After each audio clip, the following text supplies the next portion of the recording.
Back on the S55, I've got some videos that I haven't yet published that I've done on it. Maybe I have, but I don't think I've published them yet. I was waiting to get through this mountain of a job with the crank hub replacement and oil vacuum chain and timing chain assembly. Near nightmare of a job, at least so I thought. So when you're following along with videos and even a Beamer post forum post that somebody did with great information, they're not replacing the crank hub like we are on this build.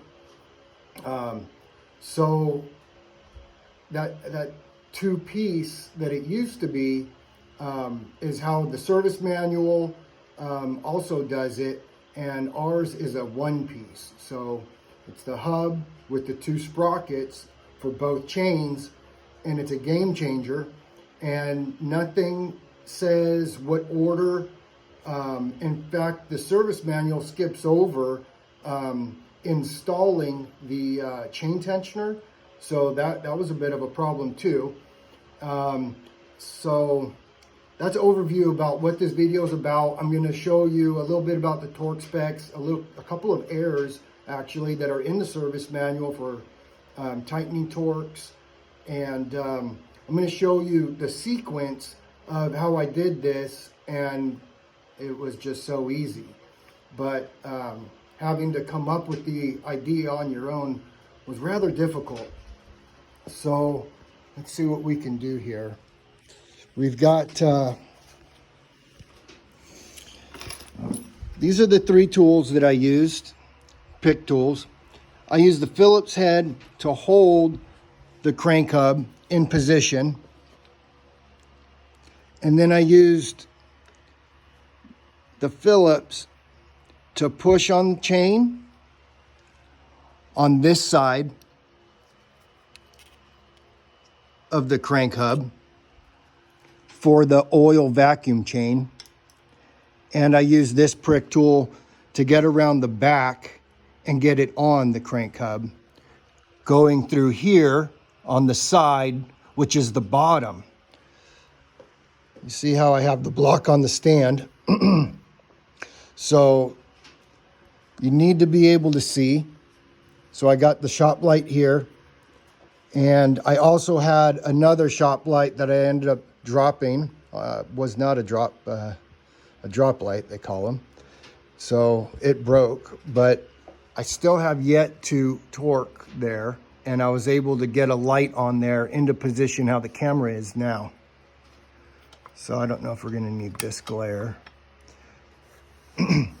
All right, so the problems that you gotta overcome when you're putting on a one-piece crank hub is both chains have to be in place before you can even put the crank hub in. And what ends up happening, since the timing chain is an assembly with the cassette and isn't removable, you have to keep it out of position, still allowing slack on the chain. The reason why is because you got to pull that pin on the tensioner. So it's hard to tell, but you could see one of the bolts there, and the other one, there's no way to get to it with the timing cassette in. So what you got to do is you got to get your oil and vacuum on here in place. That's oil pump, isn't it? So, and then also the vacuum pump on in place. Snug. This I had backed off, and this is kind of snug. All right. You got to get those in place first and let the rest of the chain hang. You got to get the bolt in.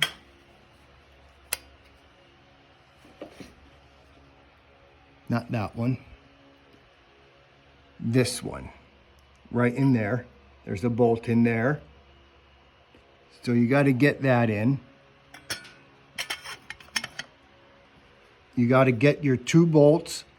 There's an error in the service manual. Let's just say those are 10 Newton meters, and make a long story short, they are not 1141.8 AZ. They're 1141.10 AZ. So at any rate, 10 Newton meters on that. Once you got those things in place, then you can go ahead and drop in your timing cassette. And the reason why you, again, can't get that into place yet is because we still got to pull that pin. But this has to be somewhat in place. The timing chain has to be somewhat in place so that it's around the 1-piece crank hub.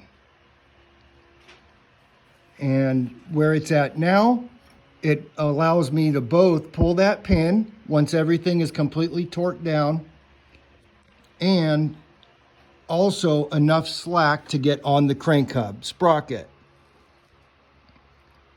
So I might not be on at the moment. Let me see here. No, I am. Everything's in place. So the idea is that you do the crank hub last for oil pump vacuum chain. And then of course, once you got that set, then you could go ahead and do your timing chain. So I tried different ways, different methods. I tried putting it on here last. There wasn't enough slack. This absolutely has to be on first. So as long as you're doing the crank hub last, you should be good. There is enough slack.